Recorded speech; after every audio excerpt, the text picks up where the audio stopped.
Kung dati mga sundalong nakikipaglaban para sa kanilang buhay ang isinusugod sa klinik ng pinakabagong barko ng Philippine Navy, naging daan naman ito para sa pagsilang ng isang panibagong buhay. Yan ang tinutukan ni June Veneracion.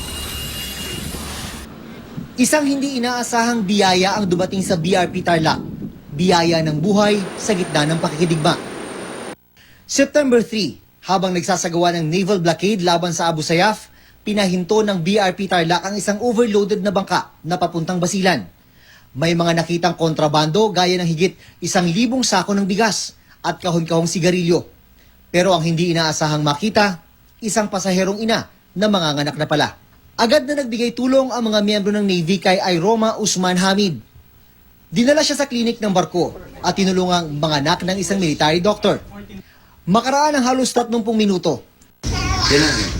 Isang malusog na baby girl ang iniluwal sa loob ng pinakamalaki at pinakabagong barko ng Navy.